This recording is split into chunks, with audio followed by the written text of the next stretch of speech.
The clone army was bred not only to become the galaxy's greatest fighting force, but also to be absolutely loyal to the Republic that they were to serve. This loyalty was forced into the clones by the Kaminoans as they manipulated their genetics so that they were more dependent on a command structure, as well as essentially having them brainwashed. On top of that, there were 150 contingency orders embedded into the clones that they had to obey no matter what, without hesitation. These 150 orders were, in theory, supposed to ensure that no one could abuse the clone army for their own agenda, as a means to gain more power within the Republic. They were also created as a means to deal with different emergency situations, and apparently, only certain individuals or councils of individuals could issue these orders legitimately. We all know of Order 66, which resulted in the clones turning on their Jedi generals. So what are the other 149 orders? Unfortunately, we only know of 5 other orders, with one more supposedly being implemented into the clones after the creation of the Galactic Empire. The first one we know of is Order 4, which is to be issued if the Supreme Chancellor is unable or unfit to act as Supreme Chancellor of the Republic. When issued, the Grand Army of the Republic's entire command shall fall onto the Vice Chair of the Senate until a new Supreme Chancellor is elected, or an alternative authority is created. If this order were to be issued during the Clone Wars, then Palpatine would lose all of his power to command the clone army, and that power would instead be given to Mas Amedda until the Senate elected someone else to fill that role. Next is Order 5, which is very similar to the last one, where it is to be issued if the Supreme Chancellor is declared unfit to give out military orders. When issued, the Chief of Defense Staff shall assume control of the clone army and form a strategic council of senior officers until a successor is appointed or an alternative authority is identified. Next, we come to Order 37, which is probably the most vicious one here. This order calls for the capture of a single wanted individual through the mass arrest and threatened execution of a civilian population.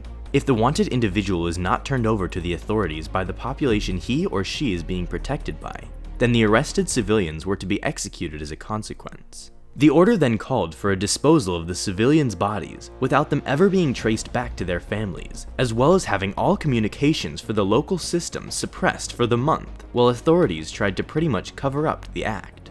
There is only one recorded case of this order being issued, and it was during the Galactic Empire's first years. It was issued when the rebellious city Usa, on the planet Belassa, protected a surviving Jedi named Ferris Olin. The Imperials rounded up local civilians of the city and demanded that the city's resistance group hand over the Jedi, or that they would execute the captured civilians. Suspecting that the Imperials wouldn't honor their promise of letting the civilians go, Obi-Wan convinced Ferris Olin not to turn himself over and to flee instead, which resulted in the civilians' executions shortly after.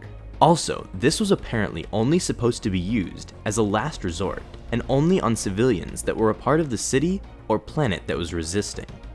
Next is Order 65, which is to be issued if the majority of the Senate, or the Security Council of the Senate, declares the Supreme Chancellor to be unfit to lead the Republic and its army.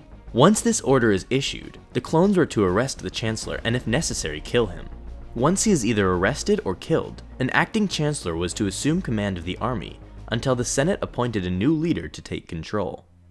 The next order is unknown by its number, but we do know that it exists, as it is indirectly mentioned by Clone Commando Atton.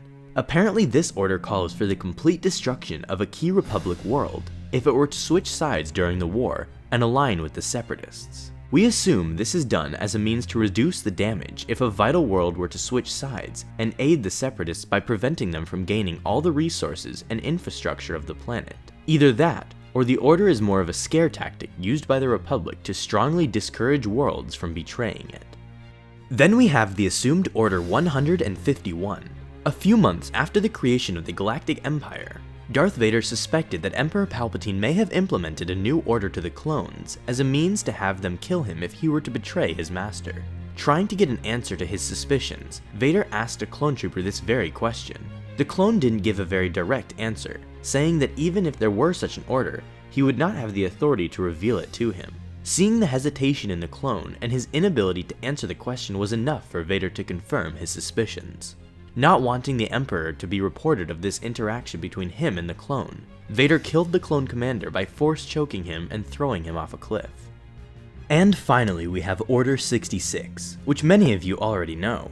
But essentially, if the Jedi officers were acting against the interests of the Republic, then the Supreme Chancellor has the authority to issue this order directly to the clones and have them eliminate the Jedi generals on sight. Once all of this is done, the entire command of the clone army will revert directly to the Chancellor until a new military command structure is created by the Senate.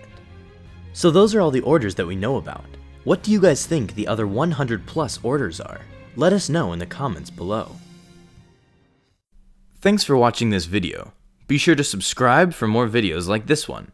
And as always, may the Force be with you.